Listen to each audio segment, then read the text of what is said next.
সবাইকে জানাই আমার অনেক ভালোবাসা, সেই সঙ্গে বড়দের আমার প্রণাম। আশা করি তোমরা সবাই ভালো আছো, আর যে যেখানে আছো ঈশ্বরের কৃপায় সুস্থ আছো। আজ হলো 16ই মার্চ, বারটা ছিল রবিবার। তো চলো আজকের দিনের গল্পটা শুরু করা যাক। আজ আর ব্লগের প্রথমে তোমাদের গুড মর্নিং জানালাম না, কারণ আজকের ব্লগটা শুরু করেছি দুপুরবেলা থেকে। তবে হ্যাঁ, গুড নুন তোমাদের জানানোই যেতে পারে। তো আজকের ব্লগটা না একটু হঠাৎ করেই শুরু করেছি। ভেবেছিলাম আজকে কোনো ব্লগ শ্যুট করব না, কারণ আমি যেহেতু অনেকটাই পিছিয়ে পড়েছি, তাই কিছুদিন একটু ব্লগ শ্যুট করা বন্ধ করব। বরঞ্চ যে ব্লগগুলো পেন্ডিং রয়ে গেছে সেগুলোকে এডিট করে আপলোড করব। তবে আজকের ব্লগটা শ্যুট করার বিশেষ কারণ হলো, আজকে আমি নতুন একটা ওয়ালপেপার লাগাচ্ছি। আর আমি নতুন কিছু করলে না, সেটা যদি তোমাদের সঙ্গে শেয়ার না করি, সেটা ভালো হোক খারাপ হোক যাই হোক না কেন, আমার মনের সন্তুষ্টি হয় না।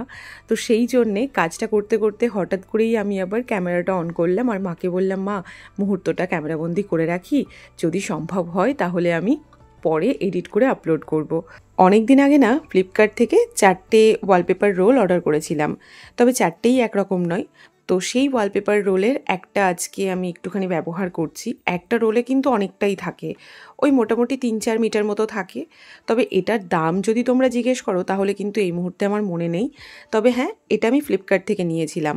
এই ধরনের ওয়ালপেপারগুলো ঘরে লাগালে দেখতে কিন্তু বেশ ভালোই লাগে।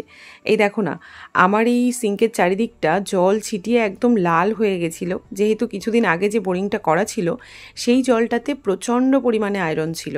তো এই জায়গাটা দেখতে খুব বাজেও লাগতো, আর অনেকে আমাকে কমেন্টস করেও বলতো যে অমৃতা এখানে একটু টাইলস লাগিয়ে নাও, কিন্তু আমার পক্ষে টাইলস লাগানো এখানে সম্ভব নয়। তো সেই জন্যে আমি এর বিকল্প বেছে নিয়েছি। তো এই স্টিকারটা লাগালে কিন্তু খানিকটা টাইলসের মতোই লাগে, আর আমার তো ভীষণ সুন্দর লাগছে। আমি ভাবিনি যে এই জায়গাটা এত সুন্দর হয়ে যাবে। তবে হ্যাঁ, এই ধরনের স্টিকারগুলো সব দেওয়ালে খুব একটা ভালো লাগতে চায় না। দেওয়াল যদি মসৃণ হয় তাহলে সেই দেওয়ালে বেশি ভালো লাগে। তো আমার এখানটায় লাগানো গেছে, তবে একটু কুঁচকে গেছে। তো এই কাজটা করতে পেরেছি মায়ের জন্যে। আজকে মা যেহেতু এসেছে, তো মাকে বললাম, চলো না মা, আমার এই কাজটা একটু করি। অনেক দিন থেকেই ভাবছিলাম কাজটা করব, তবে আজকাল পরশু করতে করতে হচ্ছিল না। সেই সাথে একা এই কাজটা করা কিছুতেই সম্ভব নয়, একজন ধরলে না অনেকটা সুবিধা হয়। তো আমি যদি একা লাগাতাম তাহলে তো না জানি কত সময় লাগতো, আর ঠিকঠাক করে লাগাতেও পারতাম না। মা ধরেছিল, তাও একটু বাঁকা হয়ে গেছে। তো এদিকে নেতুবাবু ওর মাকে ডেকে নিয়ে এসেছে জেম্মার ঘরটা নতুন হয়ে গেছে সেটা দেখানোর জন্যে। আর আমি এদিকে কিছু আঙুর ধুয়ে নিচ্ছি। তবে জানো তো, আমার গ্যাসটা যেখানে বসানো আছে ওখানেও তো চারিপাশে স্টিকার লাগানো আছে, ওগুলো একটু ছিঁড়ে ছিঁড়ে গেছে। ওগুলোকে তুলে আবার নতুন করে লাগাতে হবে। তবে সেটা লাগাতে গেলে আজকে অনেকটা সময় ব্যয় হতো, আর আজকে মায়ের হাতে অতটা সময় নেই, তাই ভাবলাম অন্য একদিন লাগিয়ে নেব।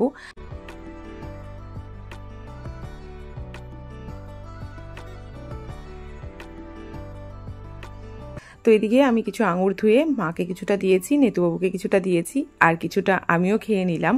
আর এদিকে আমার মা তো যাওয়ার জন্যে অনেকক্ষণ থেকেই ছটপট করছিল। তো অবশেষে মা বেরিয়ে পড়েছে। আমি বললাম, দুপুরবেলায় থাকো, বিকালবেলায় যেও। কিন্তু মা বলছে মায়ের কিছু কাজ আছে। সব সময় মায়ের কিছু না কিছু কাজ থাকেই। তো সেই জন্যে কখনো কখনো আমার একটু খারাপও লাগে, তবে কি আর করা যাবে, বাপের বাড়ি কাছে বলে কথা, এটুকু তো মেনে নিতেই হবে। যদি দূরে হতো তাহলে আর মা যেতে পারতো না। তবে কখনো কখনো আমার মনে হয় মা যদি আমার কাছে থাকতো তাহলে আমারও একটু ভালো লাগতো। কারণ বর্তমানে যে পরিস্থিতির মধ্যে দিয়ে আমি যাচ্ছি, কখনো কখনো একা থাকতে সত্যিই কষ্ট হয়, দম বন্ধ হয়ে আসে। মনে হয় যদি মণ্ডলবাবু থাকতো, বা যদি মাও থাকতো, আমারও একটু ভালো লাগতো। মা তো বাড়িতে গিয়ে সবার সঙ্গে থাকে, মায়ের অতটাও খারাপ লাগে না, কিন্তু আমার কখনো কখনো খুবই খারাপ লাগে। মনে হয় হাউমাউ করে চিৎকার করে কান্না করি, কিন্তু কিছু করার নেই, পরিস্থিতি এমনই, সবটাই মেনে নিতে হচ্ছে, মানিয়ে নিতে হচ্ছে। তবে হ্যাঁ, ও বাড়ির সবাই এখন আমাকেও খুব ডাকে। কখনো কখনো চলে যাই, আবার কখনো যেতে ইচ্ছে করে না। যাকগে, তোমাদের সাথে কথা বলতে বলতে এখানে যে জিনিসপত্রগুলো ছিল সেগুলো মোটামুটি আমার প্রয়োজন অনুসারে সাজিয়ে রেখেছি, কিন্তু এখন এই চপার বোর্ডটা কোথায় রাখবো সেটাই বুঝতে পারছি না। তো এটার কথা আমি ভুলেই গেছিলাম। থাক, এটাকে না হয় অন্য কোথাও রেখে দেবো, এখানে রাখা কোনো মতেই সম্ভব নয়। আজকে সকালে না স্নান করিনি, সকালের বাসি কাপড়টা কেচে গা ধুয়ে নিয়েছিলাম। তো এখন স্নান করে বেশ কিছু জামাকাপড় কেচে নিয়ে চলে এসেছি ছাদে। আজকাল আর জামাকাপড় নিয়ে ছাদে মেলতে আসার প্রয়োজন হয় না, নিচে মেললেই শুকিয়ে যায়। তবে আজকে যেহেতু শাড়ি আর কাঁথা কেচেছি, তো সেই জন্যে ছাদে এসেছি। তবে জানো তো, কালকে এই শাড়িটা আমি প্রথম পরেছি আর আজকেই কেচে দিয়েছি। হালকা একটু ধুলো লেগেছিল, হয়তো মুছে রাখলেও হতো, তবে না কাচলে না ভালো লাগে না। তবে আমার এই অভ্যাসটা আমার মনে হয় আমার পরিবর্তন করা উচিত, কারণ শাড়ি বেশি কাচলে শুনেছি খারাপ হয়ে যায়। তো এইদিকে কালকে 3 জোড়া জুতো ধুয়ে দিয়েছিলাম আর আজকে 1 জোড়া জুতো ধুয়ে দিয়েছি। তো কালকের জুতোগুলো খুব একটা ভালো শোকায়নি, আরও খানিকটা সময় লাগবে। তো 1 জোড়া জুতো নিয়ে আমি নিচে চলে এসেছি আর এখন দুপুরের খাবারটা খাবো। আজকে তো দুপুরে আমি রান্নাই করিনি, মা খাবার দিয়ে গেছে। আসলে আজকে শরীরটা না আমার একটু ম্যাচ ম্যাচ করছিল। ওই পরশুদিন দাদাকে নিয়ে এসেছি, তার উপরে পরশুদিন রাতেই আমি ওই হরিমন্দিরে গিয়ে কাসর বাজিয়েছিলাম।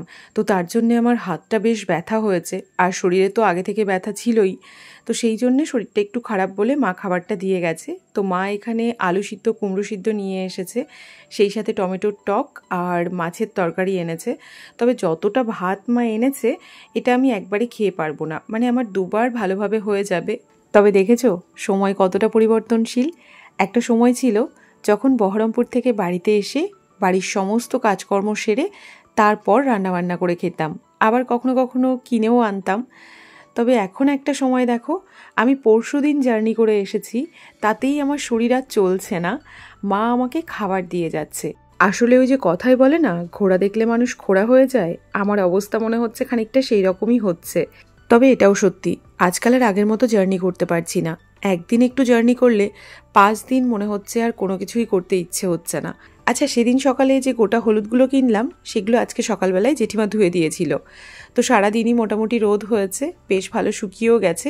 ওদিকে জেঠিমা কিন্তু খাওয়ার সময়ই চলে এসেছিল, ওনার কাজকর্ম করে উনি এখন বাড়িতে চলে গেলেন, আর আমি এদিকে হলুদগুলো একটু তুলে রাখি।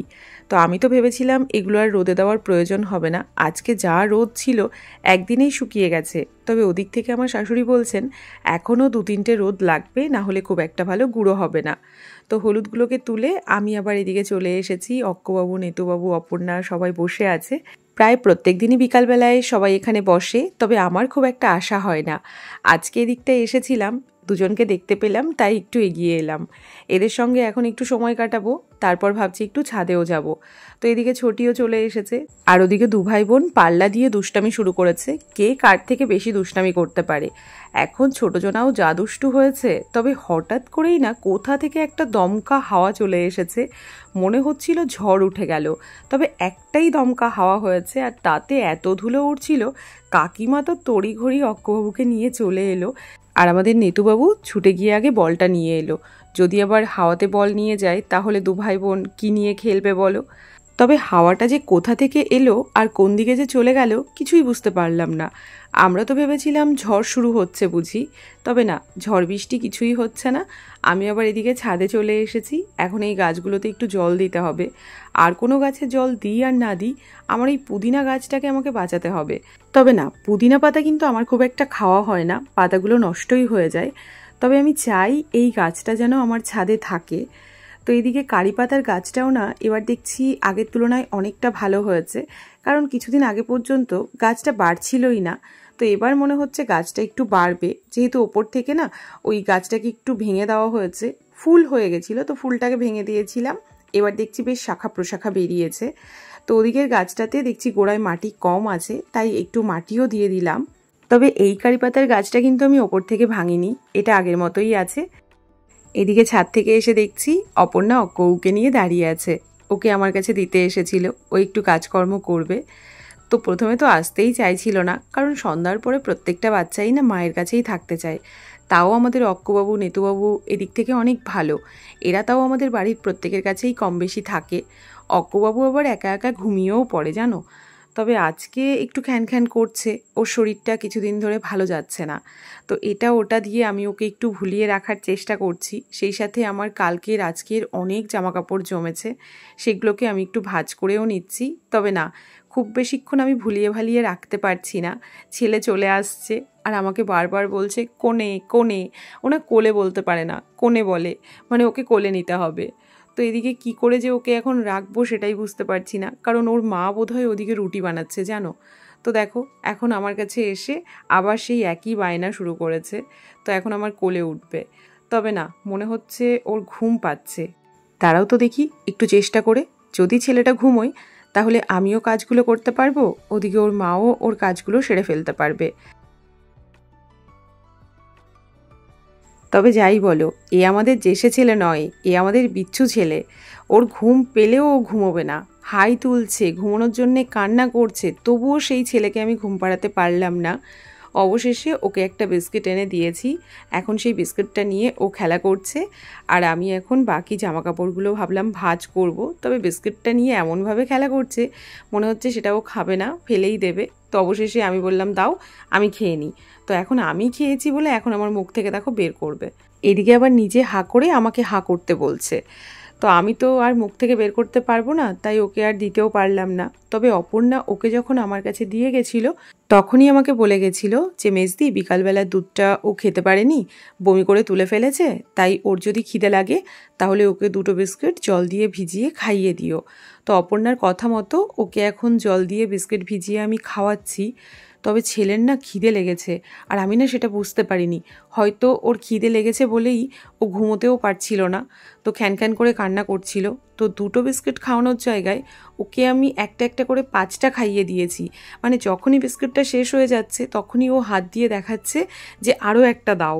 তো এই করে করে 5টা দেওয়ার পর আমি ভাবছি না বাবা আর দেবো না, বাচ্চা মানুষ, ও তো খেতে চাইবে। তবে বেশি খাওয়ার পর যদি শরীর খারাপ করে তখন আবার হিতে বিপরীত হয়ে যাবে। তাই আমি ওকে বলছি বাবা আর খেতে হবে না। তবে ও সেই বড়দের মতো আমাকে আঙুল দিয়ে দেখাচ্ছে যে একটা দাও। কিন্তু না বাবা, ও যতই বলুক না কেন আমি আর ওকে দেবো না। একটা একটা করে ও 5টা খেয়ে নিয়েছে। তবে জানো তো, আজকে অক্কবাবুকে দেখে না আমার নিজের ছোটোবেলার কথা মনে পড়ে যাচ্ছিল। আমিও যখন ছোটোবেলায় জল দিয়ে ভিজিয়ে বিস্কিট খেতাম তখন খেতে খেতে না অনেকগুলো খেয়ে ফেলতাম। মা বা ঠাকুমা যেই থাকতো বলতো আর খাস না, পেট ব্যথা করবে। আর তখন মনে হতো আমি যখন বড় হব, যখন আমার কাছে অনেক টাকা হবে, তখন আমি অনেক বিস্কিটের প্যাকেট কিনবো, ঘর ভর্তি করে রেখে দেবো, আর 1 বালতি জল নিয়ে সেই বিস্কিটগুলো খেতে বসবো। তখন আমাকে আর কেউ বারণ করবে না। তবে এখন সেই ইচ্ছেগুলো কোথায় যেন হারিয়ে গেছে, এখন আর সেইভাবে বিস্কিট খেতে ইচ্ছে হয় না। তো এদিকে অপর্ণা এসেছিল অক্কবাবুকে নিয়ে যাওয়ার জন্যে। তো আমি ওকে বললাম এখনই ও বিস্কিট খেয়েছে, তো খাবারটা ওকে একটু পরে খাইও, তুমি বরঞ্চ বসো আমার সঙ্গে 1 কাপ চা খেয়ে যাও।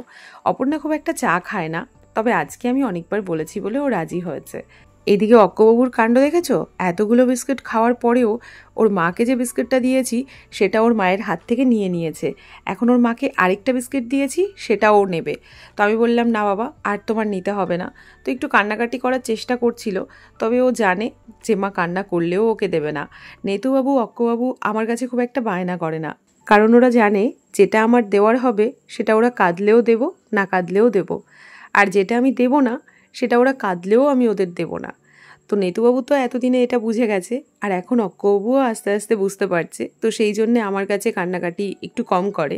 তবে ছেলের সাহস দেখেছো, চায়ের মধ্যে বিস্কিট ডুবিয়ে খাবে। আসলে কি বলতো, মাঝে মধ্যে ওই চায়ে বিস্কিট ভিজিয়ে ওকে খাওয়ায়, তো সেই জন্যে ওর এই সাহসটা হয়েছে। তবে আমি এই বিষয়টাতে ওকে একদমই প্রশ্রয় দেব না। নেতুবাবু এত বড় হয়ে গেছে তাই ও কখনো আমার কাছে চা চাওয়ার সাহস পায় না। শুধু আমাকে বলে আমিও চা খাই, আমার মাও চা দেয়, কিন্তু আমাকে কোনোদিন বলে না যে মা আমাকে একটু চা দাও। তবে এদিকে আমাদের ছোটটার বলিহারি সাহস বেড়েছে, ও এখনও বকা বোঝে না, তাই ওকে এখন বকতেও পারি না। তাই ওকে বলছি বাবা এটা গরম, তুমি খেতে পারবে না। তো এখন ওটা হাত দিচ্ছে আর আমাকে বলছে চা খেয়ে অপর্ণা অক্কবাবুকে নিয়ে চলে গেছিল। আর তারপর আমার মা আর এক দাদা এসেছিল। আমার কিছু ডকুমেন্টসের দরকার ছিল মায়ের, তো সেগুলোই মা নিতে এসেছিল। যে দাদা এসেছিল ওটা আমার বড় মামার ছেলে। দাদাকে বললাম একটু চা খেয়ে যা, তবে দাদা বলল সময় নেই, তাই আর বসলো না। তো ওনারা চলে যাওয়ার পর আমি আবার ঘরে এসে এদিকে বিছানার চাদরটাকে একটু তুলে নিচ্ছি।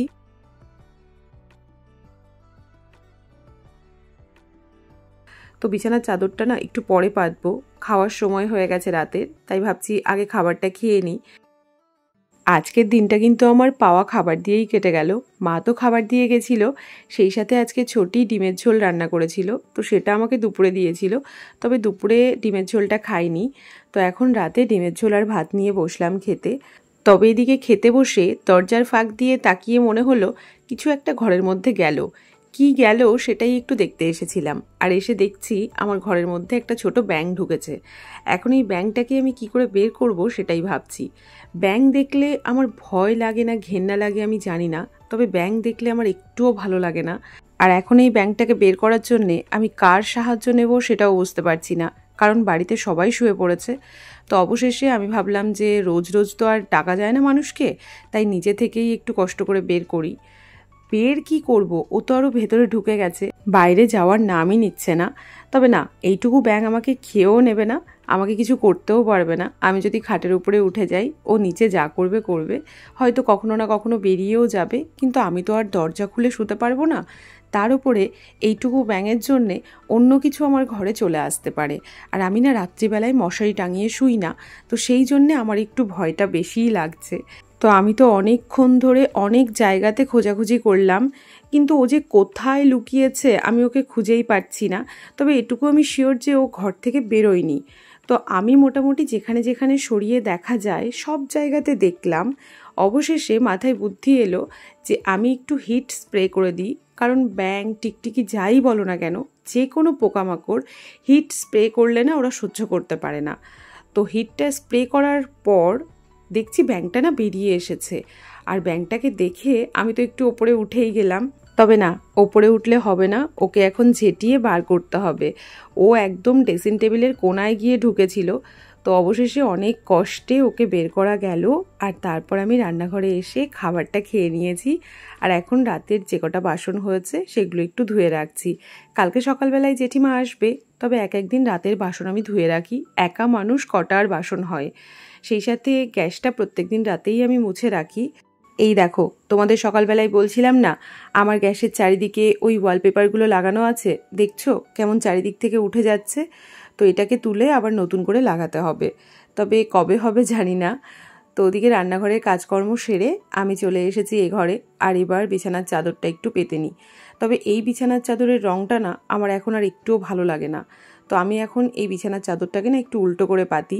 মানে ইদানিং আমার একটু হালকা কালারের বিছানার চাদর বেশি পছন্দ হচ্ছে, অতিরিক্ত ডিপ কালার আমার একদমই পছন্দ হচ্ছে না। আমার সেই সমস্ত চাদর বিছানাতে পাততেও ইচ্ছে করছে না, কিন্তু যেহেতু চাদরগুলো আমি কিনে ফেলেছি তাই ফেলে তো দিতে পারবো না, এগুলো আমাকে ব্যবহার করতেই হবে।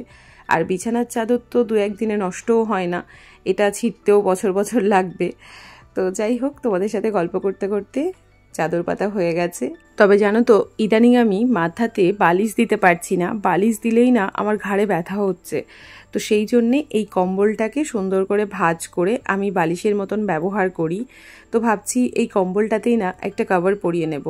এখন তো মনে হচ্ছে কিছুদিন আগে যে বালিশগুলো বানালাম না বানালেই ভালো হতো, তবে এখন কাজে না লাগলেও হয়তো পরে কোনো কাজে লাগবে।